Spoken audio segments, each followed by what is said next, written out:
ಏನೋ ಮಾಡಬೇಕು ಅಂತ ಅಂದ್ಕೊಂಡ್ರಿ? ಆಹಾರ ಕ್ಷೇತ್ರನೇ ಯಾಕೆ ನೀವು ಆಯ್ಕೆ ಮಾಡ್ಕೊಂಡ್ರಿ? ಒಂದು ಒಳ್ಳೆ ಊಟ, ನ್ಯೂಟ್ರಿಷಿಯಸ್ ಊಟ ವಿತೌಟ್ ಎನಿ ಪ್ರಿಸರ್ವೇಟಿವ್, ಆ ಥರದ್ರಲ್ಲಿ ನಾವೇನಾದರೂ ಒಂದು ಮಾಡಬೇಕು ಅನ್ನೋ ಒಂದು ಆಸಕ್ತಿ ಬಂತು ಆವಾಗ. ಸ್ಟಾರ್ಟಿಂಗಲ್ಲಿ ಇನಿಷಿಯಲ್ ಡೇಸಲ್ಲಿ ಸಿಚುವೇಶನ್ ಯಾವ ಥರ ಇತ್ತು ನೀವು ಕಂಪ್ನಿನ ಬಿಲ್ಡ್ ಮಾಡೋ ಸಂದರ್ಭದಲ್ಲಿ? ಆ ಕಾರ್ ಗ್ಯಾರೇಜ್ನ ನಾನು ಫುಲ್ಲಾಗಿ ವೆಕೇಟ್ ಮಾಡಿಬಿಟ್ಟು ನಾನು ಮತ್ತು ಇನ್ನೂ ಒಂದೇ ಒಂದು ಹುಡುಗಿ ಇಟ್ಕೊಂಡು ಸ್ಟಾರ್ಟ್ ಮಾಡಿದ್ದು. ಈಗ ನಮ್ಮಲ್ಲಿ ಮೋರ್ ದೆನ್ 100 ಇದ್ದಾರೆ. ಪ್ರೈಮ್ ಮಿನಿಸ್ಟರಿಂದ ನಿಮಗೆ ಕಾಲ್ ಬಂದಿದೆ ಅಂತ ಆ ಒಂದು ಸಿಚುವೇಶನ್ ಯಾವ ಥರ ಇತ್ತು? ನನಗೆ ರಿಪ್ಲೈ ಬರುತ್ತೆ ಅನ್ನೋದು ನನಗೆ 1% ನಂಬಿಕೆ ಇರಲಿಲ್ಲ. ಅವ್ರು ಕಾಲ್ ಮಾಡಿಬಿಟ್ಟು ನಿಮ್ಮದು ಮೇಲ್ ಬಂದಿದೆ, ನಿಮ್ಮ ಪ್ರಾಜೆಕ್ಟ್ ತುಂಬ ಚೆನ್ನಾಗಿದೆ, ನೀವು ಮಾಡಿ. ಕಂಪ್ನಿನ ಬಿಲ್ಡ್ ಮಾಡಬೇಕು ಅಂದರೆ ನಿಮಗೆ ಫ್ಯಾಮಿಲಿಯಿಂದ ಯಾವ ರೀತಿಯಾಗಿ ಸಪೋರ್ಟ್ ಸಿಕ್ತು? ಜಸ್ಟ್ 5 ಇಯರ್ಸ್ ಇದ್ದರು ಅವರು. ಅವ್ರ ಬರ್ಡೇ ಇತ್ತು. ಅವ್ರ ಬರ್ಡೇನು ಸೆಲೆಬ್ರೇಟು ಮಾಡೋಕ್ಕಾಗಿಲ್ಲ. ಜಸ್ಟ್ ಮಾರ್ನಿಂಗ್ ಎದ್ದಾಗ ಅವ್ರಿಗೊಂದು ವಿಶ್ ಮಾಡಿದ್ದಷ್ಟೇ.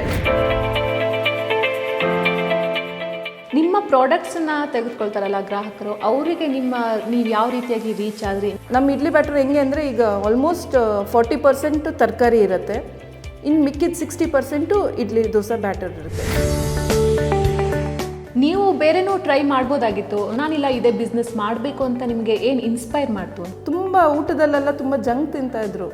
ಸೊ ಅವ್ರಿಗೇನಾದರೂ ಒಳ್ಳೇದು ಕೊಡಬೇಕು, ಒಳ್ಳೇದು ಮಾಡಬೇಕು ಅನ್ನೋ ಇದರಲ್ಲೇ ಸೊಸೈಟಿಗೂ ಅದು ಹಂಗೆ ಇಂಪ್ಲಿಮೆಂಟ್ ಆಗುತ್ತೆ. ಮಹಿಳೆ ಅಬಲೆ ಅಲ್ಲ ಸಬಲೆ. ಪುರುಷ ಪ್ರಧಾನ ಸಮಾಜದಲ್ಲಿ ಮಹಿಳೆಯರು ಎಲ್ಲೋ ಕಳೆದು ಹೋಗಿದ್ದಾರೆ ಅಂತ ಅಂದ್ಕೊಳ್ಳುವಂತಹ ಕಾಲ ಇದಲ್ಲ. ಯಾಕಂದ್ರೆ ಪ್ರತಿಯೊಂದು ಕ್ಷೇತ್ರದಲ್ಲೂ ಮಹಿಳೆಯರು ತಮ್ಮನ್ನ ತಾವು ಗುರುತಿಸ್ಕೊಂಡಿದ್ದಾರೆ, ಸಾಧನೆಯನ್ನ ಮಾಡ್ತಾ ಬರ್ತಾ ಇದ್ದಾರೆ.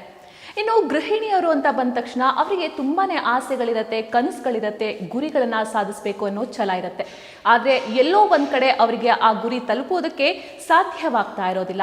ಇವತ್ತು ಅದೇ ರೀತಿಯಾದಂತಹ ಒಬ್ಬ ಗೃಹಿಣಿ ಹೇಗೆ ಗೃಹಿಣಿಯಿಂದ ಒಂದು ದೊಡ್ಡ ಕಂಪನಿಯ CEO ಆದ್ರು ಅನ್ನುವಂತಹ ಒಂದು ಕಥೆಯನ್ನ ಹೇಳುವಂತಹ ಸ್ಟೋರಿ ಇದು. ಆ ಗೃಹಿಣಿ ಬೇರೆ ಯಾರೂ ಅಲ್ಲ, ಮದರ್ಹುಡ್ ಫುಡ್ಸ್ನ CEO ಆಗಿರುವಂತಹ ಸ್ವಪ್ನ ಅರುಣ್ ಅವರು. ಬನ್ನಿ ಅವ್ರನ್ನ ಕಾರ್ಯಕ್ರಮಕ್ಕೆ ಸ್ವಾಗತಿಸೋಣ. ಯಾವ ರೀತಿಯಾಗಿ ಅವರು ಗೃಹಿಣಿಯಿಂದ ವುಮೆನ್ ಎಂಟರ್ಪ್ರಿನರ್ ಆದ್ರು, ಇದರ ರೋಚಕ ಒಂದು ಕಥೆ ನಿಮಗೆ ನಾನು ಹೇಳ್ತೀನಿ. ಸೊ ಮ್ಯಾಮ್, ಕಾರ್ಯಕ್ರಮಕ್ಕೆ ಸ್ವಾಗತ. ಸೊ ಫಸ್ಟ್ಲಿ ನೀವು ವುಮೆನ್ ಎಂಟರ್ಪ್ರಿನರ್ ಯಾವ ಆಗಬೇಕು ಅಂತ ಥಾಟ್ ಹೇಗೆ ಬಂತು ನಿಮಗೆ? ಬಿಸ್ನೆಸ್ ಮಾಡಬೇಕು ಅಂತ ಥಾಟ್ ಹೇಗೆ ಬಂತು, ಅದ್ರ ಬಗ್ಗೆ ಹೇಳಿ.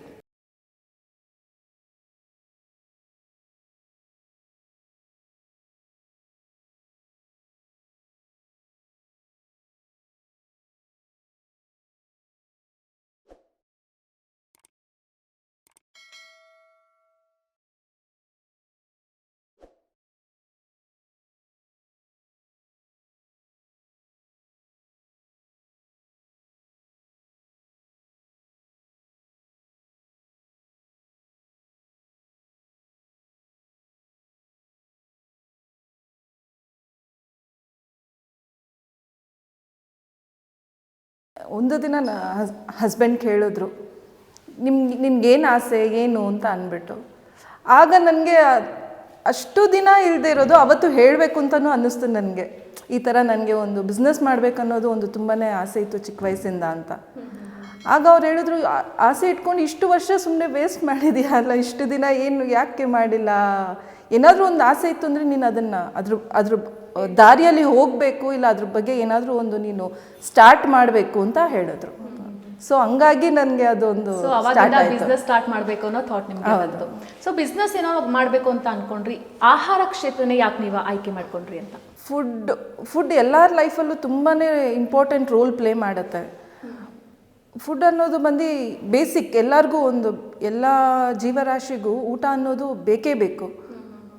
ಸೊ ಹಂಗಾಗಿ ಒಂದು ಬಿಸ್ನೆಸ್ ಮಾಡೋಣ ಅಂತ ಅಂದ್ಕೊಂಡಾಗ ಆಗ ಏನು ಮಾಡೋಣ ಅಂತ ಒಂದು ತುಂಬ ದೊಡ್ಡ ಕ್ವೆಶ್ಚನ್ ಮಾರ್ಕ್ ಇತ್ತು ನನಗೆ. ಯಾಕಂದರೆ ಒಂದು ಮೋರ್ ದೆನ್ ಕಾಲೇಜ್ ಮುಗಿಸಿ ಒಂದು 15-16 ಇಯರ್ಸ್ ಗ್ಯಾಪ್ ಇತ್ತು. ಮದುವೆ ಆಗಿ ಒಂದು 13 ಇಯರ್ಸ್ ಆಗಿತ್ತು. ಸೊ ತುಂಬ ದೊಡ್ಡ ಕ್ವೆಶ್ಚನ್ ಇತ್ತು, ಬಿಸ್ನೆಸ್ ಯಾವ ಬಿಸ್ನೆಸ್ ಮಾಡೋಣ ಅಂತ. ಆಗ ಫ್ಯಾಮ್ಲಿದು ಯೋಚನೆ ಮಾಡ್ತಿದ್ದಾಗ ನಮ್ಮ ಮಕ್ಕಳು ಮತ್ತು ರಿಲೇಟಿವ್ಸು ಎಲ್ಲ ಫ್ರೆಂಡ್ಸ್ ಎಲ್ಲರೂ ಯೋಚನೆ ಮಾಡಿದಾಗ ಊಟಕ್ಕೆ ತುಂಬ ಇಂಪಾರ್ಟೆನ್ಸ್ ಇದೆ. ಸೊ ಯಾಕೆ ನಾವು ಊಟದಲ್ಲಿ ಎಲ್ಲರಿಗೂ ಒಂದು ನೇಷನ್ಗೂ ಆಗಲಿ ಮತ್ತು ನಮಗೂ ಆಗಲಿ ಒಂದು ಒಳ್ಳೆ ಊಟ, ನ್ಯೂಟ್ರಿಷಿಯಸ್ ಊಟ ವಿತೌಟ್ ಎನಿ ಪ್ರಿಸರ್ವೇಟಿವ್, ಆ ಥರದ್ರಲ್ಲಿ ನಾವೇನಾದರೂ ಒಂದು ಮಾಡಬೇಕು ಅನ್ನೋ ಒಂದು ಆಸಕ್ತಿ ಬಂತು ಆವಾಗ. ಸೊ ಫುಡ್ಸ್ ಬಗ್ಗೆ ನೀವು ಅಂದರೆ ಈ ಥರ ಮನೆ ಫುಡ್ ಕೊಡಬೇಕು ಅಂತ ಆಸೆ ಬಂತು, ಆ ಥರದೊಳಗೆ ಒಂದು ಬಿಸ್ನೆಸ್ ಮಾಡಬೇಕು ಅಂತ ಅಂದ್ಕೊಂಡ್ರಿ. ಈಗ ಫುಡ್ಸ್ ಅಂದ ತಕ್ಷಣ ಯಾವುದ್ರ ಮೇಲೆ ನೀವು ಜಾಸ್ತಿ ಕಾನ್ಸಂಟ್ರೇಟ್ ಮಾಡಿದ್ರಿ, ಯಾವ ರೀತಿಯಾಗಿ ಫುಡ್ಸನ್ನು ಜನರಿಗೆ ಕೊಡಬೇಕು ಅಂತ ನೀವು ಪ್ಲ್ಯಾನ್ಸ್ ಎಲ್ಲ ಮಾಡ್ಕೊಂಡ್ರಿ ಅಂತ? ತುಂಬ ಹೆಲ್ತಿ ಆಗಿರಬೇಕು, ಜಂಕ್ ಆಗಿರಬಾರ್ದು. ಈಗ ತುಂಬಾ ಜಂಕ್ ಫುಡ್ಸ್ ಈಗಿರೋ ಜನ್ರೇಷನ್ ತುಂಬಾ ಜಂಕ್ ಇಷ್ಟಪಡ್ತಾ ಇದ್ದಾರೆ. ಅದನ್ನು ಚೇಂಜ್ ಮಾಡಬೇಕು, ಹೆಲ್ತಿಯಾಗಿ ಇರಬೇಕು. ಅವ್ರು ಏನು ತಿಂದರೂ ಹೆಲ್ತಿಯಾಗಿರಬೇಕು, ವಿತೌಟ್ ಎನಿ ಪ್ರಿಸರ್ವೇಟಿವ್, ಅಡಲ್ಟ್ರೇಷನ್ ಏನೂ ಇರಬಾರ್ದು, ಮತ್ತು ಫುಡ್ ಕಲರ್ ಯೂಸ್ ಆಗಿರಬಾರ್ದು ಅನ್ನೋದು ತುಂಬಾ ನನ್ನ ಪಾಲಿಸಿನೂ ಕೂಡ, ನಮ್ಮ ಕಂಪ್ನಿ ಪಾಲಿಸಿನೂ ಕೂಡ ಅದೇನೇ ಆಗಿರುತ್ತೆ. ಇವಾಗ ಫುಡ್ಡಲ್ಲಿ ಬಿಸ್ನೆಸ್ ಮಾಡಬೇಕು ಅಂತ ನೀವು ಅಂದ್ಕೊಂಡ್ರಿ. ಇವಾಗ ಮದರ್ಹುಡ್ ಫುಡ್ಸನ್ನು ಬಿಲ್ಡ್ ಮಾಡೋದಕ್ಕೆ ಏನೇನೆಲ್ಲ ನಿಮಗೆ ಪ್ಲ್ಯಾನ್ಸ್ ಮಾಡ್ಕೊಳ್ಬೇಕಾಯಿತು ಅಂತ? ಈಗ ಫಸ್ಟು ನಾವು ಈಗ ಏನೋ ಒಂದು ಮಾಡ್ತೀವಿ ಅನ್ನೋ ಹೇಳೋವಾಗ ನಾವು ಅದು ಏನು ಮಾಡ್ತೀವಿ ಅನ್ನೋದನ್ನು ನಾವು ಫ್ರೀಸ್ ಮಾಡ್ಕೋಬೇಕು. ಈಗ ಏನಾದರೂ ಒಂದು ಬಿಸ್ನೆಸ್ ಮಾಡ್ತೀವಿ ಅಂದರೆ ಅದು ಫುಡ್ಡಲ್ಲಾಗಿರಲಿ, ಇಲ್ಲ ಗಾರ್ಮೆಂಟ್ಸ್ ಆಗಿರಲಿ, ಯಾವುದಾದ್ರೂ ಆಗಿರಲಿ, ನಾವು ಯಾವ್ದು ಮಾಡ್ತೀವಿ ಅನ್ನೋದನ್ನು ಫ್ರೀಸ್ ಮಾಡ್ಕೋಬೇಕು. ಫ್ರೀಸ್ ಮಾಡಿಕೊಂಡು ಅದರಲ್ಲಿ ನೀವು ತುಂಬ ಇನ್ಫಾರ್ಮೇಷನ್ ಕಲೆಕ್ಟ್ ಮಾಡ್ಕೋಬೇಕು, ಸ್ಟಡಿ ಮಾಡ್ಕೋಬೇಕು. ನಿಮಗೆ ಅದರಲ್ಲಿ ನೀವು ಅದನ್ನು ಫುಲ್ಲಾಗಿ ನೀವು ನಾಲೆಜ್ ತೊಗೋಬೇಕು. ನೀವು ಆ ಥರ ನಾವು ಮಾಡಿಕೊಂಡಾಗ ನಮಗೆ ನೆಕ್ಸ್ಟ್ ಫ್ಯೂಚರಲ್ಲಿ ಏನೇನು ಪ್ಲ್ಯಾನ್ ಮಾಡ್ಕೋಬೇಕು ಅನ್ನೋದು ಇರುತ್ತೆ. ನಾವು ಈಗ ಒಂದು ಬಿಸ್ನೆಸ್ ಸ್ಟಾರ್ಟ್ ಮಾಡಬೇಕು ಅಂತ ಅಂದಾಗ ನಮಗೆ ವರ್ಕಿಂಗ್ ಕ್ಯಾಪಿಟಲ್ ಎಷ್ಟು ಬೇಕು, ಮತ್ತು ಫಿಕ್ಸೆಡ್ ಎಕ್ಸ್ಪೆನ್ಸಸ್ ಇರುತ್ತೆ, ಮತ್ತು ಕ್ಯಾಪಿಟಲ್ ಇರುತ್ತೆ. ನಾವು ಮಿಷನರೀಸ್ ಏನಾದರೂ ಹಾಕೋದಿರುತ್ತೆ ಫಿಕ್ಸೆಡು, ಮತ್ತು ಅದೆಲ್ಲ ನಾವು ಕ್ಯಾಲ್ಕುಲೇಟ್ ಮಾಡ್ಕೋಬೇಕು. ಮತ್ತು ನಾವು ನಮ್ಮದು ಪ್ರಾಡಕ್ಟ್ನ ಎಲ್ಲಿ ಮಾರಾಟ ಮಾಡ್ತೀವಿ, ಹೆಂಗೆ ಗ್ರಾಹಕರನ್ನ ಹೋಗಿ ರೀಚ್ ಮಾಡ್ತೀವಿ, ಅದನ್ನು ನಾವು ವರ್ಕೌಟ್ ಮಾಡ್ಕೋಬೇಕು, ಮತ್ತು ಸರ್ವೆ ಮಾಡ್ಕೋಬೇಕು. ಮತ್ತು ಒಂದು ಡೀಟೇಲ್ ಪ್ರಾಜೆಕ್ಟ್ ರಿಪೋರ್ಟ್ ಅಂತ ಹೇಳ್ತಾರೆ, DPR ಅಂತ, ಅದನ್ನು ನಾವು ರೆಡಿ ಮಾಡ್ಕೋಬೇಕು. 5 ಇಯರ್ಸ್ಗೆ, ಈಗ ಫಸ್ಟ್ ಇಯರ್ಗೆ ನಾವು ಎಷ್ಟು ಇನ್ವೆಸ್ಟ್ಮೆಂಟ್ ಮಾಡ್ತೀವಿ, ಎಷ್ಟು ಟರ್ನ್ ಓವರ್ ಮಾಡ್ತೀವಿ, ಆ ಥರ ಒಂದೊಂದು ವರ್ಷಕ್ಕೂ ನಾವು ಡೀಟೇಲ್ ಪ್ರಾಜೆಕ್ಟ್ ರಿಪೋರ್ಟ್ ಮಾಡಿಕೊಂಡು ಅದನ್ನು ಅಚೀವ್ ಮಾಡ್ಕೋಬೋದು. ಕಂಪ್ನಿನ ನೀವು ಬಿಲ್ಡ್ ಮಾಡಬೇಕು ಅಂತ ಇದ್ದೀರಾ, ಮದರ್ಹುಡ್ ಕಂಪ್ನಿನ ಒಂದು ಬಿಲ್ಡ್ ಮಾಡಬೇಕು ಅಂದಾಗ ಏನೆಲ್ಲ ಸ್ಟಾರ್ಟಪ್ ಕಂಪ್ನಿ ಅಂದರೆ ಸಿಕ್ಕಾಪಟ್ಟೆ ಅದರಲ್ಲಿ ಕನ್ಫ್ಯೂಷನ್ಸ್ ಇರುತ್ತೆ, ಮತ್ತು ಒಂದು ಕ್ಲಾರಿಟಿ ಅನ್ನೋದಿರೋದಿಲ್ಲ. ಸ್ಟಾರ್ಟಿಂಗಲ್ಲಿ ಇನಿಷಿಯಲ್ ಡೇಸಲ್ಲಿ ಸಿಚುವೇಶನ್ ಯಾವ ಥರ ಇತ್ತು ನೀವು ಕಂಪ್ನಿನ ಬಿಲ್ಡ್ ಮಾಡೋ ಸಂದರ್ಭದಲ್ಲಿ ಅಂತ? ಸ್ಟಾರ್ಟ್ ಮಾಡಿದಾಗ ತುಂಬಾ ಕಷ್ಟ ಆಯಿತು, ಮತ್ತು ತುಂಬ ಅದ್ರ ಬಗ್ಗೆ ರಿಸರ್ಚ್ ಮಾಡಬೇಕಾಯ್ತು. ನಾವು ಈಗ ಫಸ್ಟು ಒಂದು ಪ್ರಾಡಕ್ಟ್ ಅಂದರೆ ಏನು ಮಾಡ್ತೀವಿ ಅನ್ನೋದನ್ನು ಫ್ರೀಸ್ ಮಾಡ್ಕೊಂಡ್ವಿ. ಅದ್ರ ಬಗ್ಗೆ ನಾವು ಮಾರ್ಕೆಟಿಂಗ್ ಹೆಂಗೆ ಮಾಡೋದು, ಏನು ಮಾಡೋದು, ಆ ಡೀಟೇಲ್ಸು ನಾವು ಸರ್ವೆ ಮಾಡಿಕೊಂಡು, ಮತ್ತು ನಮ್ಮ ರಿಪೋರ್ಟ್ಸ್ ಎಲ್ಲ ತೊಗೊಂಡು ನೆಕ್ಸ್ಟು ಈಗ ಹೆಂಗೆ ಮಾಡೋದು ಅಂದಾಗ ಫೈನಾನ್ಸ್ ಬರುತ್ತೆ. ಫೈನಾನ್ಸ್ ಬಂದಾಗ ನನ್ನ ಹತ್ರ ಇದ್ದಿದ್ದು ಜ್ಯುವೆಲ್ಲರೀಸು ಅದನ್ನೆಲ್ಲ ನಾನು ಪ್ಲೆಡ್ಜ್ ಮಾಡಿ, ನಮ್ಮ ಹಸ್ಬೆಂಡು ಸ್ವಲ್ಪ ಸಪೋರ್ಟ್ ಮಾಡಿದ್ರು, ಅವ್ರು ಸ್ವಲ್ಪ ಫಂಡ್ಸ್ ಕೊಟ್ಟರು. ಬಟ್ ಅದರಿಂದ ಸರಿ, ಓಕೆ, ಅದರಿಂದ ಎಷ್ಟಾಗುತ್ತೋ ಅಷ್ಟು ಸ್ಟಾರ್ಟ್ ಮಾಡೋಣ, ಮತ್ತು ಮಿನಿಮಮ್ ಇನ್ವೆಸ್ಟ್ಮೆಂಟ್ ಇರಲಿ ಅಂತ ಅಂದ್ಬಿಟ್ಟು ನಾನು ಎಲ್ಲೂ ಬೇರೆ ಕಡೆ ಎಲ್ಲೂ ರೆಂಟ್ಗಾಗಲಿ ಇಲ್ಲ ಲೀಸಿಗಾಗಲಿ ಎಲ್ಲೂ ಹೋಗಿಲ್ಲ. ನಮ್ಮದು ಸ್ವಂತ ಮನೆ ಇತ್ತು. ಸ್ವಂತ ಮನೆ ಕೆಳಗಡೆ ಕಾರ್ ಗ್ಯಾರೇಜ್ ಇತ್ತು. ಆ ಕಾರ್ ಗ್ಯಾರೇಜ್ನ ನಾನು ಫುಲ್ಲಾಗಿ ವೆಕೇಟ್ ಮಾಡಿಬಿಟ್ಟು ಅದರಿಂದ ಸ್ಟಾರ್ಟ್ ಮಾಡಿರೋದು ನಾನು ಮತ್ತು ಇನ್ನೂ ಒಂದೇ ಒಂದು ಹುಡುಗಿ ಇಟ್ಕೊಂಡು ಇನಿಷಿಯಲಿ ಸ್ಟಾರ್ಟ್ ಮಾಡಿದ್ದು. ಈಗ ನಮ್ಮಲ್ಲಿ ಮೋರ್ ದೆನ್ 100 ಇದ್ದಾರೆ ಎಂಪ್ಲಾಯೀಸು. ಪ್ರೈಮ್ ಮಿನಿಸ್ಟರಿಂದ ನಿಮಗೆ ಕಾಲ್ ಬರುತ್ತೆ ಅಂತ ಹೇಳ್ತೀರಾ, ಆ ಒಂದು ಸಿಚುವೇಶನ್ ಯಾವ ಥರ ಇತ್ತು? ಅದೇ ಫ್ಯೂಚರ್ದು ಹೆಂಗೆ ಮಾಡೋದು, ಏನು ಮಾಡೋದು ಅಂತ ತುಂಬ ಯೋಚನೆಯಲ್ಲಿದ್ದಾಗ ಜಸ್ಟ್ ಇದೊಂದು ಥಾಟ್ ಪ್ರೊಸೆಸ್ಸಲ್ಲಿ ಇದೊಂದು ಥಾಟ್ ಬಂದಿತ್ತು. ಈಗ ನಮ್ಮ ಹಾನರಬಲ್ ರೆಸ್ಪೆಕ್ಟೆಡ್ ಪ್ರೈಮ್ ಮಿನಿಸ್ಟ್ರು ಅವ್ರಿಗೆ ಒಂದು ಮೇಲ್ ಮಾಡಿದೆ ನಾನು. ನನ್ನ ಪ್ರಾಜೆಕ್ಟ್ ಡೀಟೇಲಾಗಿ, ನನ್ನ ಪ್ರಾಜೆಕ್ಟ್ ಏನಿದೆ, ಮತ್ತು ಏನೇನು ಪ್ರಾಡಕ್ಟ್ಸ್ ಇದೆ, ಮತ್ತು ನನ್ನ ಫ್ಯೂಚರ್ ಐಡಿಯಾಸು, ಮತ್ತು ಹೆಂಗೆ ಮಾಡೋದು ಅನ್ನೋದನ್ನು ನಾನು ಒಂದು ಡೀಟೇಲಾಗಿ ಬರೆದಿದ್ದೆ. ಮೇಲ್ ಮಾಡಿಬಿಟ್ಟು ನಾನು ಅವ್ರ ಹತ್ರದಿಂದ ನನಗೆ ರಿಪ್ಲೈ ಬರುತ್ತೆ ಅನ್ನೋದು ನನಗೆ 1% ನಂಬಿಕೆ ಇರಲಿಲ್ಲ.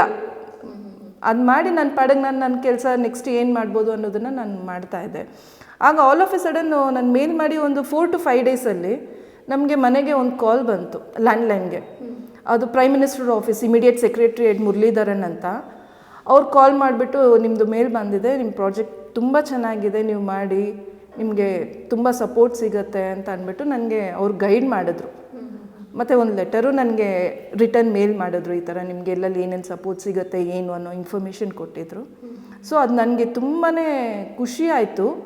ರೆಕಗ್ನೈಸ್ ಮಾಡ್ತಾರೆ, ಎಲ್ಲೋ ಒಂದು ಮೂಲೆಯಲ್ಲಿ ಏನೋ ಒಂದು ಅಂತ ಅಂದ್ಬಿಟ್ಟು ಇಲ್ಲದೆ ಅದನ್ನು ಒಂದೊಂದು ಅವರು ಚೆಕ್ ಮಾಡಿ ಅದಕ್ಕೆ ಇಮಿಡಿಯೇಟ್ ರೆಸ್ಪಾನ್ಸು ಮಾಡ್ತಾರೆ ಅನ್ನೋದು ನಿಜವಾಗ್ಲೂ ನಂಗೆ ತುಂಬಾ ಖುಷಿ ಆಯಿತು. ಇವಾಗ ಹೇಳಿದ್ವಿ ಪ್ರೈಮ್ ಮಿನಿಸ್ಟರ್ ಕಡೆಯಿಂದ ನಮಗೆ ಕಾಲ್ ಬರುತ್ತೆ ಅಂತ. ಸೊ ನೀವು ಎಕ್ಸ್ಪೆಕ್ಟ್ ಮಾಡಿದ್ರಾ ಪ್ರೈಮ್ ಮಿನಿಸ್ಟರ್ ಕಡೆಯಿಂದ ನಿಮಗೆ ಕಾಲ್ ಬರುತ್ತೆ? ಯಾಕಂದರೆ ಈ ಥರ ಎಷ್ಟೊಂದು ರಿಕ್ವೆಸ್ಟ್ಗಳು, ಮೇಲ್ಸ್ಗಳು ಪ್ರೈಮ್ ಮಿನಿಸ್ಟರ್ ಅವರಿಗೆ ಹೋಗಿರುತ್ತೆ. ಅದರಲ್ಲೆಲ್ಲ ನೋಡಿಬಿಟ್ಟು ನಿಮ್ಮದೊಂದು ಪ್ರಾಜೆಕ್ಟ್ ಬಗ್ಗೆ ಅವರು ಮೆಚ್ಚುಗೆ ವ್ಯಕ್ತಪಡಿಸಿ ನಿಮಗೆ ಕಾಲ್ ಬರುತ್ತೆ ಅಂತ ನೀವೇನಾದರೂ ಎಕ್ಸ್ಪೆಕ್ಟ್ ಮಾಡಿದ್ರಾ? ಹೇಗೆ?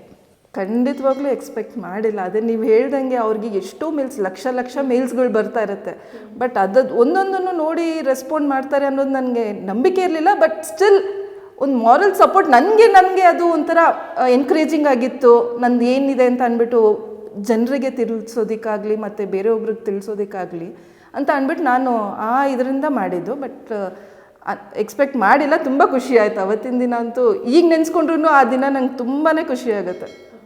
ಇವಾಗ ಕಾಲ್ ಬಂದಮೇಲೆ ಎಷ್ಟು ದಿನ ಆಯಿತು ತೊಗೊಳ್ತಿದ್ದೆಲ್ಲ ಪ್ರಾಸೆಸ್ ಮುಗಿದು ನಿಮಗೆ ಅಲ್ಲಿಂದ ಫಿನಾನ್ಷಿಯಲ್ ಸಪೋರ್ಟ್ ಸಿಗೋದಕ್ಕೆ ಎಷ್ಟೆಲ್ಲ ಒಂದು ಟೈಮ್ ಹಿಡಿತು? ಡ್ಯೂರೇಷನ್ ಎಷ್ಟು ದಿನ ಬೇಕಾಯಿತು? ಆ ಕಾಲ್ ಬಂದಾಗ ಆಲ್ರೆಡಿ ನಾನು ಮಿಷನರೀಸ್ ಎಲ್ಲ ನಾನು ಇನ್ವೆಸ್ಟ್ ಮಾಡಿ ನಾನು ಸ್ಟಾರ್ಟ್ ಮಾಡಿಬಿಟ್ಟಿದ್ದೆ. ಆಮೇಲೆ ನಾನು ಇನ್ನೂ ಫಂಡಿಂಗ್ ಬೇಕಾಗಿತ್ತು, ನನಗೆ ಫೈನಾನ್ಸ್ ಸಪೋರ್ಟ್ ಬೇಕಾಗಿತ್ತು. ಸೊ ಹಂಗಾಗಿ ನಾನು ಬ್ಯಾಂಕಿಗೆ ಅಪ್ರೋಚ್ ಮಾಡಿ ಅವ್ರು ನನಗೆ ಮೇಲ್ ಕಳಿಸಿದ್ರಲ್ಲ, ಅದನ್ನೆಲ್ಲ ಅಪ್ರೋಚ್ ಮಾಡಿದಾಗ ನನಗೆ ಇಮಿಡಿಯೇಟ್ 2-3 ಡೇಸಲ್ಲಿ ನಂಗೆ ಸ್ಯಾಂಕ್ಷನು ಆಯಿತು ವಿತೌಟ್ ಎನಿ ಕೊಲಾಟ್ರಲ್ಲು. ಅದು ತುಂಬಾ ನನಗೆ ಸಪೋರ್ಟಿವ್ ಆಗಿತ್ತು. ಇವಾಗ ಮಹಿಳೆಯರು, ಎಷ್ಟೊಂದು ಜನ ಮಹಿಳೆಯರು ಕನಸು ಕಾಣ್ತಾ ಇರ್ತಾರೆ, ನಾನು ಅದನ್ನು ಮಾಡಬೇಕಪ್ಪ, ಇದನ್ನು ಮಾಡಬೇಕಪ್ಪ ಅಂತ. ಅವರಿಗೆಲ್ಲ ಒಂದು ಕಡೆ ಕನ್ಫ್ಯೂಷನ್ಸ್ ಇರುತ್ತೆ ಮತ್ತು ಅವರಿಗೆ ಗೈಡ್ ಮಾಡೋದಕ್ಕೆ ಯಾರೂ ಇರೋದಿಲ್ಲ. ಮತ್ತು ಪ್ಲ್ಯಾನ್ಸ್ನ ಯಾವ ಥರ ಅವರು ಮಾಡಬೇಕು, ಅದನ್ನು ಹೆಂಗೆ ಇಂಪ್ಲಿಮೆಂಟ್ ಮಾಡ್ಕೋಬೇಕು ಅನ್ನೋ ಕನ್ಫ್ಯೂಷನ್ಸ್ ಇರುತ್ತೆ. ಸೊ ಇವಾಗ ಒಂದು ಬಿಸ್ನೆಸ್ ಸ್ಟಾರ್ಟ್ ಮಾಡ್ತೀವಿ ಅಥವಾ ನಮ್ಮದೇನೋ ಒಂದು ಗುರಿನ ನಾವು ರೀಚ್ ಆಗಬೇಕು ಅಂದರೆ ಪ್ಲ್ಯಾನಿಂಗ್ ಎಷ್ಟು ಇಂಪಾರ್ಟೆಂಟ್ ತೊಗೊಳುತ್ತೆ ಅಂತ? ಆಗಲೇ ಹೇಳ್ದಂಗೆ ಪ್ಲ್ಯಾನಿಂಗ್ ತುಂಬಾ ಇಂಪಾರ್ಟೆಂಟ್. ಫಸ್ಟು ನೀವು ಏನು ಮಾಡ್ತೀರಾ ಅನ್ನೋದನ್ನು ಫ್ರೀಸ್ ಮಾಡ್ಕೋಬೇಕು ಮತ್ತು ಅದ್ರ ಬಗ್ಗೆ ನೀವು ಸ್ಟಡಿ ಮಾಡ್ಕೋಬೇಕು. ಮಾರ್ಕೆಟ್ ಸರ್ವೆ ಮಾಡಬೇಕು, ಅದು ಎಲ್ಲರಿಗೂ ಉಪಯೋಗ ಆಗತ್ತಾ ಅನ್ನೋದನ್ನು, ತುಂಬ ರೀಚ್ ಆಗತ್ತಾ ಅನ್ನೋದನ್ನು ನೀವು ಮಾರ್ಕೆಟ್ ಸರ್ವೆ ಮಾಡಬೇಕು. ಮತ್ತು ಏನೇ ಮಾಡಿದ್ರೂ ಯು ಹ್ಯಾವ್ ನಿಮ್ಮ ಫುಲ್ ಡೆಡಿಕೇಶನ್ ಕೊಡಬೇಕು ಮತ್ತು ನಿಮ್ಮ ಕಂಫರ್ಟ್ ಝೋನಿಂದ ಈಚೆ ಬರಬೇಕು. ಕನ್ಸಿಸ್ಟೆನ್ಸಿ ಇರಬೇಕು ನಿಮ್ಮದು. ಮಂತ್ ವೈಸು ನೀವು ಪ್ಲ್ಯಾನ್ ಮಾಡ್ಕೋಬೇಕು. ಈ ಮಂತಲ್ಲಿ ಎಷ್ಟು ನೀವು ಟರ್ನ್ ಓವರ್ ಮಾಡೋಕ್ಕಾಗತ್ತೆ, ಎಷ್ಟು ಜನನ ರೀಚ್ ಮಾಡ್ಬೋದು, ಅದು ತುಂಬಾ ಇಂಪಾರ್ಟೆಂಟ್. ಮಹಿಳೆಯರಿಗೆ ಅದೇ ಕನಸುಗಳಂತೂ ತುಂಬ ಇರುತ್ತೆ, ಅದರಲ್ಲೂ ಗೃಹಿಣಿಯರಿಗೆ ತುಂಬ ಕನಸುಗಳಿರುತ್ತೆ. ನೀವು ಬೇರೆನೂ ಟ್ರೈ ಮಾಡ್ಬೋದಾಗಿತ್ತು. ನೀವು ತುಂಬ ಚೆನ್ನಾಗಿ ಓದ್ಕೊಂಡಿದ್ದೀರ ಕೂಡ, ಬೇರೆ ಟ್ರೈ ಮಾಡ್ಬೋದಾಗಿತ್ತು. ನಾನಿಲ್ಲ ಇದೇ ಬಿಸ್ನೆಸ್ ಮಾಡಬೇಕು ಅಂತ ನಿಮಗೆ ಏನು ಇನ್ಸ್ಪೈರ್ ಮಾಡ್ತು ಅಂತ? ಒಂದೊಂದು ಕ್ಷಣದಲ್ಲೂ ಒಬ್ಬೊಬ್ಬರು ಇನ್ಸ್ಪಿರೇಷನ್ ನನಗೆ ಆಗಿದ್ದಾರೆ. ಫಸ್ಟ್ ಸ್ಟಾರ್ಟ್ ಮಾಡಿದಾಗ ನಮ್ಮ ಹಸ್ಬೆಂಡ್ ತುಂಬ ಇನ್ಸ್ಪಿರೇಷನ್ ಅವ್ರದ್ದಾಯಿತು. ಒಂದು ಕಡೆ ಒಂದೊಂದು ಮಕ್ಕಳದು ತುಂಬ ಇನ್ಸ್ಪಿರೇಷನ್ ಇತ್ತು. ಯಾಕಂದರೆ ನನಗೆ 3 ಜನ ಮಕ್ಕಳು, ಟ್ವಿನ್ಸ್, ಅದರಲ್ಲಿ ಇಬ್ಬರು ಟ್ವಿನ್ಸು. ಸೊ ಅವ್ರ ಕಡೆಯಿಂದನೂ ನಂಗೆ ತುಂಬಾ ಅವ್ರೇನೋ ತುಂಬ ಊಟದಲ್ಲೆಲ್ಲ ತುಂಬ ಜಂಕ್ ತಿಂತಾಯಿದ್ರು. ಸೊ ಅವ್ರಿಗೇನಾದರೂ ಒಳ್ಳೇದು ಕೊಡಬೇಕು, ಒಳ್ಳೇದು ಮಾಡಬೇಕು ಅನ್ನೋ ಇದರಲ್ಲೇ ಸೊಸೈಟಿಗೂ ಅದು ಹಂಗೆ ಇಂಪ್ಲಿಮೆಂಟ್ ಆಗುತ್ತೆ. ಓಕೆ, ಇವಾಗ ನೀವು ಪ್ಲ್ಯಾನ್ ಏನೋ ಮಾಡ್ಕೊಳ್ತೀರಾ ಒಂದು ಬಿಸ್ನೆಸ್ ಸ್ಟಾರ್ಟ್ ಮಾಡಬೇಕು ಅಂತ, ಅದ್ರ ಪ್ರಕಾರ ನೀವು ಮದರ್ಹುಡ್ ಫುಡ್ಸ್ ಕಂಪ್ನಿನೂ ಕೂಡ ತೆಗಿತೀರಾ. ಅದಕ್ಕೆ ಮುಂಚೆ ಇಲ್ಲಿ ಗೃಹಿಣಿಯಿಂದ ಮದರ್ಹುಡ್ ಕಂಪ್ನಿನ, ಫುಡ್ ಕಂಪ್ನಿನ ತೆಗೆದುಕೊಂಡು ಬರೋದಕ್ಕೆ ನಿಮಗೆ ಏನೇನೆಲ್ಲ ಮಧ್ಯ ಚಾಲೆಂಜಸ್ ಎದುರಾಯಿತು ಅಂತ? ತುಂಬಾ ಇತ್ತು. ಯಾಕಂದರೆ ನೀವೇನೋ ಈಗ ಏನೋ ಒಂದು ಸ್ಟಾರ್ಟ್ ಮಾಡ್ತೀರಾ ಅಂದರೆ ಅದಕ್ಕೆ ತುಂಬ ಟೈಮ್ ಕೊಡಬೇಕಾಗತ್ತೆ. ನೀವು ಡೇ ನೈಟು ಏನೂ ನೋಡೋದಿಲ್ಲ, ಫುಲ್ ಟೈಮ್ ನೀವು ಕೊಟ್ಟಾಗಲೇ ಅದು. ಯಾಕಂದರೆ ಅದು ಜಸ್ಟ್ ಬೋರ್ನ್ ಬೇಬಿ. ಈಗ ಮಗುನ ನೀವು ಹುಟ್ಟಿದ ಮಗುನ ಹೆಂಗೆ ಹಗಲು ರಾತ್ರಿ ಎತ್ತಿಟ್ಕೊಂಡು ನೋಡಿಕೊಂಡು 1 ಅವರ್ಗೆ ಒಂದು ಸತಿ ಹಾಲು ಕುಡಿಸ್ಕೊಂಡು ಆ ಥರ ನೋಡ್ಕೊಳ್ತೀರೋ, ಅದೇ ಥರನೇ ಇದು ಒಂದು ಬಿಸ್ನೆಸ್ ಅನ್ನೋದು ಅಷ್ಟೇ. ಸ್ಟಾರ್ಟ್ ಮಾಡಿದಾಗ 100% ಡೆಡಿಕೇಶನ್ ಇರಬೇಕು. ಮತ್ತು ಫುಲ್ ಟೈಮ್ ಕೊಟ್ಟಿದ್ದೀನಿ. ಮತ್ತು ಮಕ್ಕಳು ತುಂಬ ನನಗೂ ಆಗ ಚಿಕ್ಕವರಾಗೇ ಇದ್ದರು, ತುಂಬ ಏನು ದೊಡ್ಡವರು ಅಂತಲೂ ಹೇಳೋಕ್ಕಾಗಲ್ಲ, ಜಸ್ಟ್ 5 ಇಯರ್ಸ್ ಇದ್ದರು ಅವರು. ಸೊ ಅವ್ರದ್ದು ಟೈಮು ಪಾಪ ನನಗೆ ತುಂಬಾ ಸಪೋರ್ಟಿವ್ ಆಗಿದ್ದರು. ಸೊ ನಿಮಗೆ ಸಪೋರ್ಟಿವ್ ಅಂತಂದ ತಕ್ಷಣ ನಮಗೊಂದು ನೆನಪಾಗೋದಂದರೆ, ಒಂದು ಏನಾದರೂ ಪ್ಲ್ಯಾನಿಂಗ್ ಮಾಡಿರ್ತೀವಿ, ಅದು ನಮಗೊಂದು ಗುರಿನ ನಾವು ಸಾಧಿಸಬೇಕು ಅಂದರೆ ಒಬ್ರಿಗೊಂದು ಸಾಧ್ಯ ಇರೋದಿಲ್ಲ. ನಮ್ಮ ಹಿಂದ್ಗಡೆ ನಮ್ಮ ಫ್ಯಾಮಿಲಿ ಸಪೋರ್ಟ್ ಅನ್ನೋದು ಕೂಡ ನಮ್ಗೆ ಅಷ್ಟೇ ಇಂಪಾರ್ಟೆಂಟ್ ಆಗಿರುತ್ತೆ.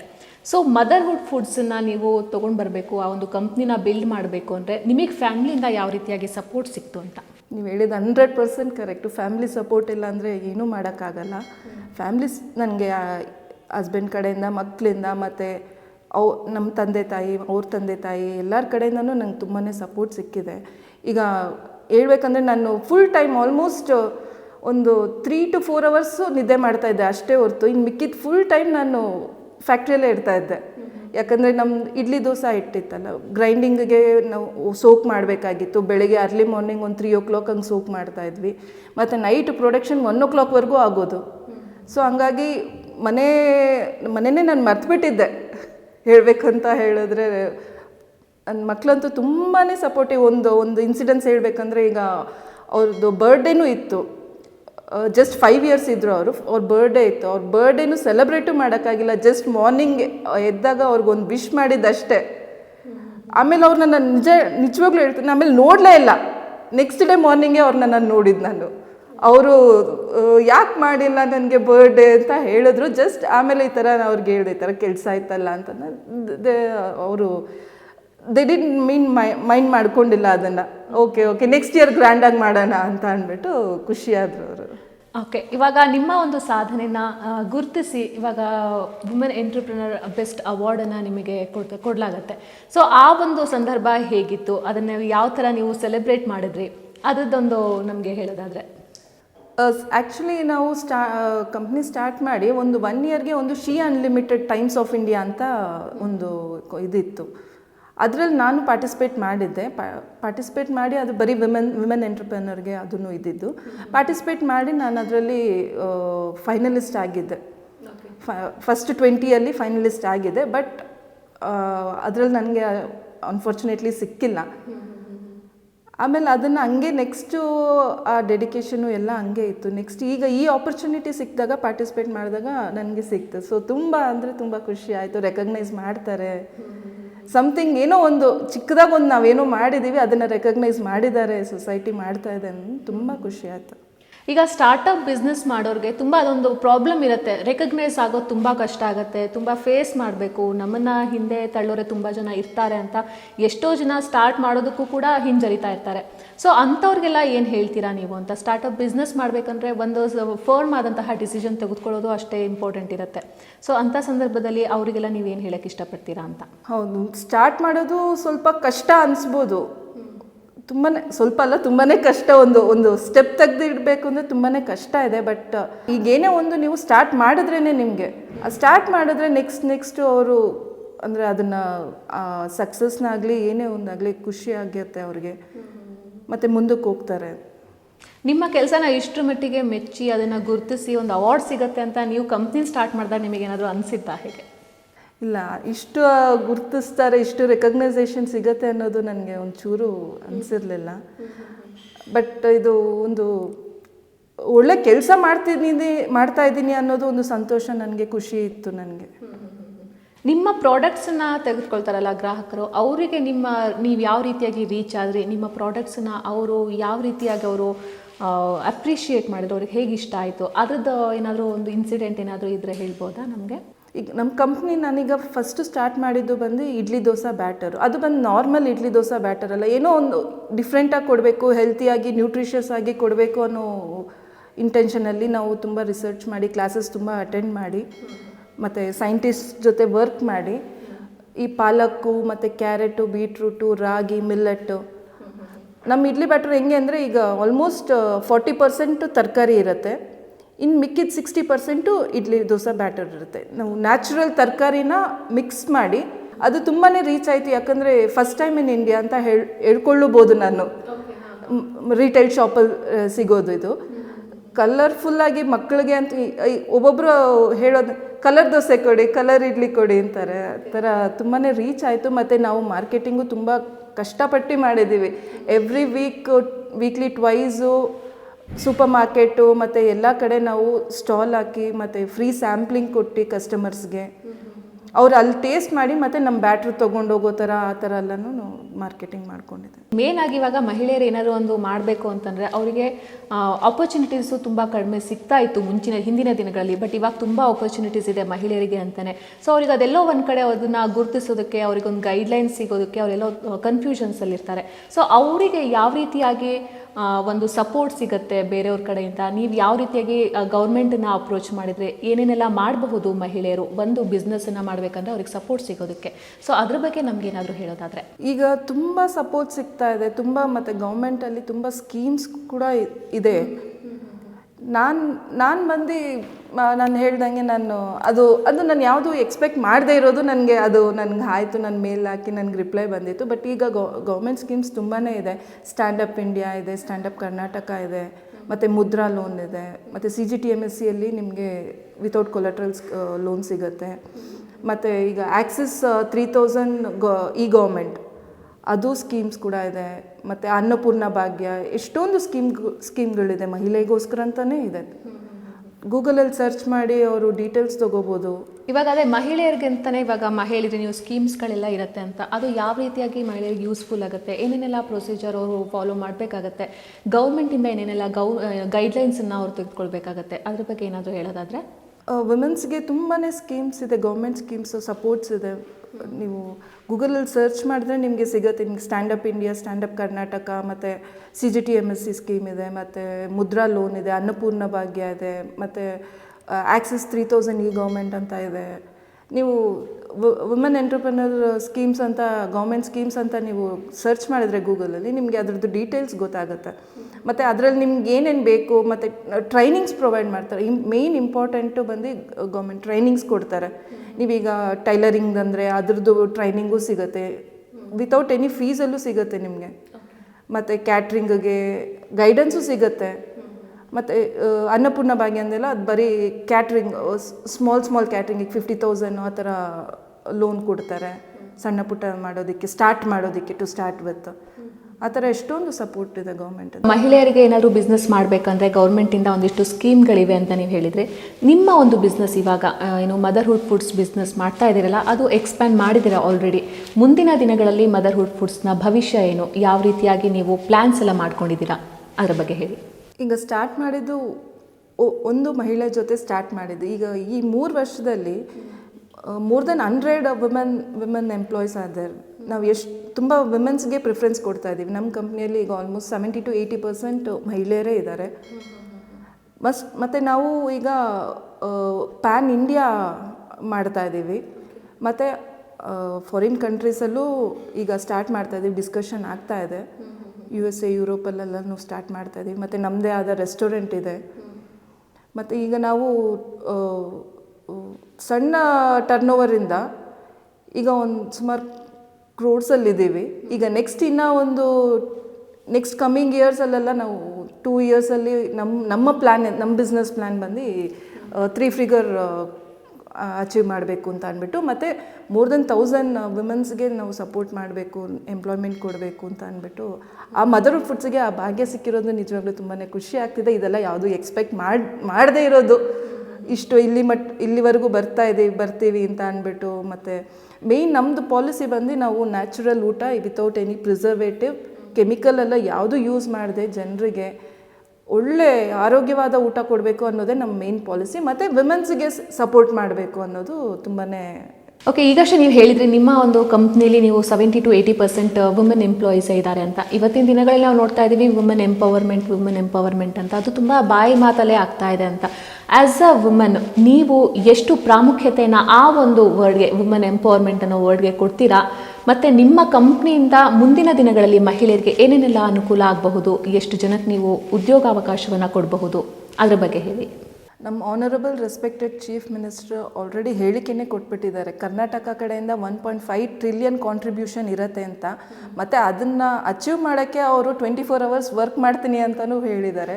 ಅದೇ ಥರನೇ ನನ್ನ ಕಾಂಟ್ರಿಬ್ಯೂಷನ್ನು ನಾನು ಕೊಡೋದಕ್ಕೆ ನಾನು 24 hours ನಾನು ವರ್ಕ್ ಮಾಡ್ತೀನಿ. ನನ್ನ ಆಸೆನೂ ಕೂಡ ಅಷ್ಟೇ. ಮತ್ತು ಇದರಲ್ಲಿ 40% MSME ಅವ್ರ ಕಾಂಟ್ರಿಬ್ಯೂಷನ್ ಇರುತ್ತೆ. ಹಿಂಗಾಗಿ ನಾನು ಹೇಳೋದಕ್ಕೆ ಎಲ್ಲರೂ ಸ್ವಲ್ಪ ಬಿಸ್ನೆಸ್ ಮಾಡೋದಕ್ಕೆ ಮುಂದೆ ಬರಬೇಕು. ಮತ್ತು ಮಹಿಳೆಯರು ಅದರಲ್ಲಿ ಬಂದರೆ ನಿಜವಾಗ್ಲೂ ಇದನ್ನು ಅಚೀವ್ ಮಾಡೋದೇನು ಒಂದು ದೊಡ್ಡ ಕಷ್ಟನೇ ಇರಲ್ಲ ಅಂತ ಹೇಳ್ತೀನಿ. ಇವತ್ತಿನ ಒಂದು ದಿನಮಾನದಲ್ಲಿ ಮಹಿಳೆಯರು ತಮ್ಮ ಕಾಲ ಮೇಲೆ ತಾವು ನಿಂತ್ಕೊಳ್ಳೋದು, ಅಂದರೆ ಇಂಡಿಪೆಂಡೆಂಟ್ ಆಗಿರೋದು ಎಷ್ಟು ಇಂಪಾರ್ಟೆಂಟ್ ಅಂತ. ಡಿಪೆಂಡೆನ್ಸಿ ಬೆಳೆಸ್ಕೊಳ್ಳೋದು ತಪ್ಪು ಅಂತ ಯಾರು ಕೂಡ ಹೇಳಲ್ಲ, but in the same way ಮಹಿಳೆಯರು ಇಂಡಿಪೆಂಡೆಂಟ್ ಆಗಿರಬೇಕು ಅನ್ನೋದು ಕೂಡ ಇದೆ. ಅದು ಎಷ್ಟು ಇಂಪಾರ್ಟೆಂಟ್ ಆಗುತ್ತೆ ಅಂತ. ಈಗಿರೋ ಜನ್ರೇಷನಲ್ಲಿ ಈಗ ಒಂದು ಇನ್ಕಮಲ್ಲಿ ಕಂಫರ್ಟಬಲ್ ಆಗಿ ಇರೋದು ತುಂಬಾ ಕಷ್ಟ ಆಗುತ್ತೆ. ಮಹಿಳೆಯರು ಸಪೋರ್ಟ್ ಮಾಡಿದ್ರೆ ಅವ್ರ ಫ್ಯಾಮ್ಲಿಗೆ ತುಂಬ ಒಳ್ಳೆಯದಾಗುತ್ತೆ. ಮತ್ತು ಮಕ್ಕಳನ್ನ ಚೆನ್ನಾಗಿ ಓದಿಸ್ಬೋದು. ಮಕ್ಕಳ ಫ್ಯೂಚರ್ ಚೆನ್ನಾಗಿರುತ್ತೆ, ನಮ್ಮ ಇಂಡಿಯಾದ ಫ್ಯೂಚರು ಚೆನ್ನಾಗಿರುತ್ತೆ. ಮಕ್ಕಳನ್ನ ಚೆನ್ನಾಗಿ ಓದಿಸಿದ್ರೆ ವಿಡೋನು ಏನಾಗುತ್ತೆ ಅಂತ ಅಂದ್ಬಿಟ್ಟು. ಮತ್ತು ಅವ್ರ ಕಾಲ ಮೇಲೆ ಅವ್ರು ನಿಂತರೆ ಅವ್ರಿಗೂ ಒಂದು ಕಾನ್ಫಿಡೆನ್ಸ್ ಇರುತ್ತೆ ಮತ್ತು ಧೈರ್ಯ ಇರುತ್ತೆ. ಫ್ಯೂಚರ್ ಏನು ಗೊತ್ತಿಲ್ಲ, ಬಟ್ ಅವ್ರಿಗೆ ಅದು ಧೈರ್ಯ ಸಿಗುತ್ತೆ, ಅವ್ರಿಗೆ ಒಂದು ಕಾನ್ಫಿಡೆನ್ಸ್ ಇರುತ್ತೆ. ಮತ್ತು ನಮ್ಮಲ್ಲಿ ನಾವು ಡೈರೆಕ್ಟ್ ಎಂಪ್ಲಾಯ್ಮೆಂಟ್ ಮತ್ತು ಇಂಡೈರೆಕ್ಟ್ ಎಂಪ್ಲಾಯ್ಮೆಂಟ್ ಅಂತ ಮಾಡ್ತಾಯಿದ್ದೀವಿ. ಅದೆಲ್ಲ ಬರೀ ವಿಮೆನ್ಸ್ಗೆ ಆಗಲಿ, ಆಲ್ಮೋಸ್ಟ್ ಆ ಸರೌಂಡಿಂಗಲ್ಲಿರೋರಿಗೆ ವಿಮೆನ್ಸ್ಗೆ ಅಂದರೆ ಅವ್ರ ಮನೇಲಿ ಸ್ವಲ್ಪ ಜನ ಮನೇಲಿ ಈಚೆ ಹೋಗೋದಕ್ಕೆ ಬಿಡಲ್ಲ, ಈಗಲೂ ಇದ್ದಾರೆ ಆ ಥರ ಫ್ಯಾಮ್ಲಿಗಳಲ್ಲಿ ಮಹಿಳೆಯರು ಈಚೆ ಹೋಗ್ಬಾರ್ದು ಅಂಥವ್ರಿಗೆ ನಾವು ಇಂಡೈರೆಕ್ಟ್ ಎಂಪ್ಲಾಯ್ಮೆಂಟ್ ಕೊಡ್ತಾ ಇದ್ದೀವಿ. ಫಾರ್ ಎಕ್ಸಾಂಪಲ್ ನಮ್ಮದು ಪೀಲ್ಡ್ ಗಾರ್ಲಿಕ್ ಅಂತ ಇದೆ, ನಮ್ಮ ಫ್ಯಾಕ್ಟ್ರಿಯಲ್ಲಿ ಐ ಎಂಡ್ ಮಿಷಿನ್ ಇದೆ, ಬಟ್ ಸ್ಟಿಲ್ ಮ್ಯಾನ್ಯುಯಲ್ ಪೀಲಿಂಗಿಗೆ ತುಂಬ ಬೇಡಿಕೆ ಇದೆ. ಸೊ ಹಂಗಾಗಿ ನಾವೇ ನಮ್ಮ ಟ್ರಾನ್ಸ್ಪೋರ್ಟೇಷನ್ ನಮ್ಮದೇ ಆಗಿರುತ್ತೆ. ಮನೆಗೂ ಈಗ ಒಂದು ಮನೆಗೆ ಒಂದು 5 kg ಆ ಥರ ಡಿಸ್ಟ್ರಿಬ್ಯೂಟ್ ಮಾಡಿ ಅಲ್ಲಿ ಮನೇಲಿ ಅವ್ರು ಈಚೆನೇ ಮಹಿಳೆಯರು ಈಚೆನೇ ಬರೋದು ಬೇಕಿಲ್ಲ, ಮನೆ ಒಳಗಡೆನೇ ಕೂತ್ಕೊಂಡು ದುಡಿಬೋದು. ಈಗ ಅದನ್ನು ಪೀಲ್ ಮಾಡಿಕೊಟ್ರೆ ಅವ್ರಿಗೆ ಇಷ್ಟು ಅಂತ ಅವ್ರಿಗೆ ಅದರೆಲ್ಲ ಲಾಭ ಸಿಗುತ್ತೆ. ಆ ಥರನೂ ನಾವು ಮಾಡ್ತಾ ಇದ್ದೀವಿ. ಓಕೆ, ಕೊನೆಯದಾಗಿ ನೀವು ಒಬ್ಬ ವುಮೆನ್ ಎಂಟ್ರಪ್ರನರ್ ಆಗಿ ಈ ಥರ ಮಹಿಳೆಯರಿಗೆ ಏನು ಹೇಳ್ತೀರಾ? ಯಾಕಂದರೆ ಎಷ್ಟೋ ಜನರು ಕನಸು ಕಟ್ಕೊಂಡಿರ್ತಾರೆ, ಏನಾದರೂ ಮಾಡಬೇಕಪ್ಪ ಲೈಫಲ್ಲಿ ಮುಂದೆ ಬರಬೇಕು ಅಂತ, ಬಟ್ ಅವರಿಗೆ ಒಂದು ಗೈಡ್ಲೈನ್ಸ್ ಅನ್ನೋದಾಗಿರಬಹುದು, ಅವರಿಗೆ ಒಂದು ನಾಲೆಡ್ಜ್ ಎಲ್ಲ ಕಡಿಮೆ ಇರುತ್ತೆ. ಅಂಥ ಟೈಮಲ್ಲಿ ನೀವು ಕೂಡ ಇವಾಗ ಅವ್ರಿಗೆ ಒಂಥರ ಇನ್ಸ್ಪಿರೇಷನ್ ಅಂತಲೇ ಹೇಳಬಹುದು. ನಿಮಗೆ ಅವಾರ್ಡ್ ಬಂದಿದೆ, ನೀವು ಒಂದು ಸೆಲ್ಫಾಗಿ ನಿಂತ್ಕೊಂಡು ನಿಮ್ಮ ಕಾಲ ಮೇಲೆ ನಿಂತ್ಕೊಂಡು ಒಂದು ಬಿಸ್ನೆಸ್ನ ಮುನ್ನಡೆಸ್ತಾ ಇದ್ದೀರಾ. ಸೊ ಮಹಿಳೆಯರಿಗೆ ನೀವು ನಿಮ್ಮ ಕಡೆಯಿಂದ ಸಲಹೆ ಕೊಡೋದು, ಅವ್ರಿಗೆ ಒಂದು ಧೈರ್ಯ ಕೊಡೋದು, ಆದರೆ ನೀವೇನು ಮಾಡಬಹುದು ಅಂತ? ಏನಾದರೂ ಒಂದು ಅವ್ರು ಮಾಡಬೇಕು ಅಂದಾಗ ಅವ್ರು ಸ್ಟಾರ್ಟ್ ಮಾಡಲೇಬೇಕು. ಸ್ಟಾರ್ಟ್ ಮಾಡಿದಾಗ ಸೊ ದಟ್ ಅವರು ಈಗ ಕನ್ಸಿಸ್ಟೆನ್ಸಿ ಇರಬೇಕು ಅವ್ರದ್ದು. ಮತ್ತು ನಾವು ನಮ್ಮ ಕಂಫರ್ಟ್ ಝೋನಿಂದ ಈಚೆ ಬರಬೇಕು. ಮತ್ತು ಅದ್ರ ಬಗ್ಗೆ ನಾವು ನಾಲೆಜ್ ಅಕ್ವೈರ್ ಮಾಡ್ಕೋಬೇಕು, ಸ್ಟಡಿ ಒಂದು ಮಗು ಆಗಿ ಅದ್ರ ಬಗ್ಗೆ ತಿಳ್ಕೊಳ್ತಾನೇ ಇರಬೇಕು ಒಂದೊಂದಾಗಿ. ಯಾಕಂದರೆ ಇದು ತುಂಬ ದೊಡ್ಡ ಜಗತ್ತು, ಎಷ್ಟು ತಿಳ್ಕೊಂಡ್ರೂ ನಮಗೆ ಸಾಲದು. ಸೊ ಅದ್ರ ಬಗ್ಗೆ ತುಂಬ ಸ್ಟಡಿ ಮಾಡಿಕೊಂಡು ಅದ್ರ ಬಗ್ಗೆನೇ ಅವರು ಮಾಡ್ಕೊಂಡಿರಬೇಕು. ಮತ್ತು ಸ್ಯಾಕ್ರಿಫೈಸ್ ಅಂತೂ ತುಂಬಾ ಇರುತ್ತೆ, ಅಷ್ಟು ಈಸಿ ಅಲ್ಲ ಎಲ್ರಿಗೂ ಎಲ್ಲ ಸಿಗೋದು. ತುಂಬ ಸ್ಯಾಕ್ರಿಫೈಸು ಮಾಡಬೇಕು. ಮತ್ತು ಅವ್ರಿಗೆ ಆ ಛಲ ಇರಬೇಕು, ಮಾಡಬೇಕು ಅನ್ನೋದು ಒಂದು ಇರಬೇಕು. ಬಿಟ್ಕೊಡ್ಬಾರ್ದು, ಎಲ್ಲೂ ಬಿಟ್ಕೊಡ್ಬಾರ್ದು. ಕಷ್ಟಗಳು ಬರ್ತಾ ಇರುತ್ತೆ, ಈ ಕಷ್ಟ ಬಂದಿದೆ, ಇದು ಮಾಡೋಕ್ಕಾಗಲ್ಲ ಅನ್ನೋದು, ಅದಕ್ಕೆ ಯಾವುದೋ ಒಂದು ದಾರಿ ಇದ್ದೇ ಇರುತ್ತೆ. We have to search for it. ನಾವು ಅದನ್ನು ಹುಡುಕಬೇಕು. ಕಷ್ಟ ಬಂದಿದೆ ಅಂತ ಅಂದ್ಬಿಟ್ಟು ಅದನ್ನು ಹಂಗೆ ಬಿಟ್ಬಿಡೋದಲ್ಲ, ಖಂಡಿತವಾಗ್ಲೂ ದಾರಿ ಇದ್ದೇ ಇರುತ್ತೆ. ನಮಗೆ ಕಾಣದೇ ಇರ್ಬೋದು ಅಷ್ಟೇ, ನಾವು ಹುಡುಕ್ಬೇಕು. ಅದಕ್ಕೆ ಎಫರ್ಟ್ಸ್ ಹಾಕ್ಬೇಕು, ಫುಲ್ ಆ್ಯಂಡ್ ಫುಲ್ ಎಫರ್ಟ್ಸ್ ಹಾಕಬೇಕು ನಾವು ಅಂತ ಹೇಳ್ತೇವೆ. ಸೊ ನೀವಾಗ ವುಮೆನ್ ಎಂಟ್ರಪ್ರನರ್ ಆಗಿ ನಿಮ್ಮ ಬಿಸ್ನೆಸ್ಸಲ್ಲಿ ನೀವು ಸಕ್ಸಸ್ ಕಾಣ್ತಾ ಇದ್ದೀರಾ. ನಿಮ್ಮ ಹಾಗೆ ಮಹಿಳೆಯರು, ಇತರ ಮಹಿಳೆಯರು ಕೂಡ ತಾವೇನು ಅಂದ್ಕೊಂಡಿರ್ತಾರೋ, ತಾವೇನು ಗುರಿ ಸಾಧಿಸಬೇಕು ಅಂತ ಅಂದ್ಕೊಂಡಿರ್ತೀರೋ ಅವರಿಗೆಲ್ಲ ಏನು ಹೇಳೋಕ್ಕೆ ಇಷ್ಟಪಡ್ತೀರಾ? ನಮ್ಮ ಮೀಡಿಯಾಯಿಂದ ನೀವು ಅವರಿಗೆ ಏನು ಧೈರ್ಯ ಕೊಡೋಕ್ಕೆ ಇಷ್ಟಪಡ್ತೀರಾ? ಅದ್ರ ಬಗ್ಗೆ ಹೇಳಿ. ಓಕೆ, ಫಸ್ಟ್ಲಿ ನಾನು ವಿಜಯ್ ಕರ್ನಾಟಕಗೆ ತುಂಬಾ ಥ್ಯಾಂಕ್ಸ್ ಹೇಳ್ತಾ ಇದ್ದೀನಿ, ಮತ್ತು ವೈದೇಹಿ ಮೇಡಮ್ ಮತ್ತು ಅವ್ರ ಟೀಮ್ಗೆ. ಯಾಕಂದರೆ ನನ್ನ ರೆಕಗ್ನೈಸ್ ಮಾಡಿ ನನಗೆ ಇದೊಂದು ಆಪರ್ಚುನಿಟಿ ಕೊಟ್ಟಿರೋದಕ್ಕೆ I am really very thankful. ನಮ್ಮ ಆನರಬಲ್ ರೆಸ್ಪೆಕ್ಟೆಡ್ ಪ್ರೈಮ್ ಮಿನಿಸ್ಟ್ರು ಆಸೆ ಪಟ್ಟಾಗೆ ಮತ್ತು ನಮ್ಮ ಆನರಬಲ್ ರೆಸ್ಪೆಕ್ಟೆಡ್ ಚೀಫ್ ಮಿನಿಸ್ಟ್ರು ಆಸೆ ಪಟ್ಟಾಗೆ ನಾನು ನನ್ನ ಕಡೆಯಿಂದ 100% ಕಾಂಟ್ರಿಬ್ಯೂಟ್ ಮಾಡ್ತೀನಿ. 24 hours ನಾನು ವರ್ಕು ಮಾಡ್ತೀನಿ. ಮತ್ತು ವುಮೆನ್ಸ್ಗೆ ನಾನು ತುಂಬಾ ಎಂಪ್ಲಾಯ್ಮೆಂಟ್ ಕೊಡೋದಕ್ಕೆ ಫ್ಯೂಚರ್ ಪ್ಲ್ಯಾನ್ಸ್ ಇದೆ. ಆಗಲೇ ಹೇಳ್ದಂಗೆ ಡೈರೆಕ್ಟ್ ಎಂಪ್ಲಾಯ್ಮೆಂಟ್ ಮತ್ತು ಇಂಡೈರೆಕ್ಟ್ ಎಂಪ್ಲಾಯ್ಮೆಂಟ್ ಆದಷ್ಟು ನನ್ನ ಕಡೆಯಿಂದ ನನ್ನ ಕಾಂಟ್ರಿಬ್ಯೂಷನ್ ಇದ್ದೇ ಇರುತ್ತೆ. ಮತ್ತು ಎಲ್ಲ ವಿಮೆನ್ಸು ಇದರಿಂದ ಈಚೆ ಬಂದು ಅವರು ಕಾಂಟ್ರಿಬ್ಯೂಟ್ ಮಾಡಬೇಕು ಅನ್ನೋದು ನಾನು ಕೇಳ್ಕೊಳ್ತೀನಿ ಎಲ್ಲರಿಗೂ. ಇಷ್ಟೊತ್ತು ನಮ್ಮ ಟೀಮ್ ಜೊತೆಗೆ, ನಮ್ಮ ಜೊತೆಗೆ ನಿಮ್ಮ ಒಂದು ಬಿಸ್ನೆಸ್ ಹೇಗೆ ನಡೀತಾ ಇದೆ, ಯಾವ ರೀತಿಯಾಗಿ ನೀವು ಸ್ಟಾರ್ಟ್ ಮಾಡಿದ್ರಿ, ಏನೇನೆಲ್ಲ ಚಾಲೆಂಜಸ್ ಬಂತು, ಹಾಗೆ ಮಹಿಳೆಯರಿಗೆ ಒಂದಿಷ್ಟು ಮಾಹಿತಿಗಳನ್ನು ಕೂಡ ನೀವು ನೀಡಿದ್ದೀರಾ. ತುಂಬ ಧನ್ಯವಾದಗಳು. Thank you for this opportunity. ನಿಜವಾಗ್ಲೂ ರೆಕಗ್ನೈಸ್ ಮಾಡಿರೋದಕ್ಕೆ ನಿಜವಾಗ್ಲೂ ತುಂಬಾ ಖುಷಿ ಆಗ್ತಿದೆ ನನಗೆ. ಇದು ಒಂದು ನನಗೆ ಎನ್ಕರೇಜ್ಮೆಂಟ್ ಥರನೇ ನನಗೆ ಇದು. Thank you for Vijay Karnataka and team. So ನೋಡಿದ್ರಲ್ಲ ವೀಕ್ಷಕರೇ, ಒಬ್ಬ ಗೃಹಿಣಿಯಿಂದ ಒಂದು ಕಂಪನಿಯ CEO ಆಗಿರೋ ತನಕ ಅವರ ಜರ್ನಿ ಹೇಗಿತ್ತು ಸ್ವಪ್ನ ಅರುಣ್ ಅವ್ರದ್ದು ಅಂತ. ಮದರ್ಹುಡ್ ಫುಡ್ಸ್ ಕಂಪನಿಯ CEO ಸ್ವಪ್ನ ಅರುಣ್ ಅವರು ತಮ್ಮ ಎಲ್ಲ ಒಂದು ಅನುಭವಗಳನ್ನ ಬಿಚ್ಚಿಟ್ಟಿದ್ದಾರೆ. ಹಾಗೆ ಮಹಿಳೆಯರು ಇವತ್ತಿನ ದಿನದಲ್ಲಿ ಎಷ್ಟು ಇಂಪಾರ್ಟೆಂಟ್ ಆಗುತ್ತೆ ಅವರು ಇಂಡಿಪೆಂಡೆಂಟ್ ಆಗಿರೋದು, ಅವರ ಕಾಲ ಮೇಲೆ ಅವರು ನಿಂತ್ಕೊಳ್ಳೋದಕ್ಕೆ ಅಂತ. ಹಾಗೆ ಮಹಿಳೆಯರಿಗೆ ಅನೇಕ ಸವಾಲುಗಳು ಕೂಡ ಬರುತ್ತೆ, ಅವೆಲ್ಲವನ್ನ ಮೆಟ್ ನಿಂತು ಯಾವ ರೀತಿಯಾಗಿ ಗುರಿಯನ್ನ ತಲುಪಬಹುದು ಅಂತ ಕೂಡ ಹೇಳಿದ್ದಾರೆ. ಮಹಿಳೆಯರಿಗೆ ಸಂಬಂಧಪಟ್ಟಂತಹ ಒಂದಷ್ಟು ಸ್ಕೀಮ್ಗಳು ಕೂಡ ಗೌರ್ಮೆಂಟ್ ಅಲ್ಲಿ ಇದೆ ಅಂತ ಕೂಡ ಅವರು ಅದನ್ನ ಮೆನ್ಷನ್ ಮಾಡಿದ್ರು. ಸೊ ಈ ಒಂದು ಕಾರ್ಯಕ್ರಮ ಬೇರೆ ಮಹಿಳೆಯರಿಗೂ ಕೂಡ ಒಂದು ಇನ್ಸ್ಪಿರೇಷನ್ ಕೊಡುತ್ತೆ ಅಂತ ನಾನು ನಮ್ಮ ಟೀಮ್ ಕಡೆಯಿಂದ ಭಾವಿಸ್ತೀನಿ. ಇದೇ ಹೊತ್ತಿನ ವಿಶೇಷ. ಇದೇ ರೀತಿಯಾದಂತಹ ವಿಡಿಯೋಸ್ಗಳಿಗಾಗಿ ವಿಜಯ್ ಕರ್ನಾಟಕ ವೆಬ್ ಅನ್ನ ಫಾಲೋ ಮಾಡಿ. ಈ ವಿಡಿಯೋ ಇಷ್ಟವಾದಲ್ಲಿ ಲೈಕ್ ಮಾಡಿ, ಕಮೆಂಟ್ ಮಾಡಿ ಮತ್ತು ಶೇರ್ ಮಾಡಿ. ನಮಸ್ತೆ.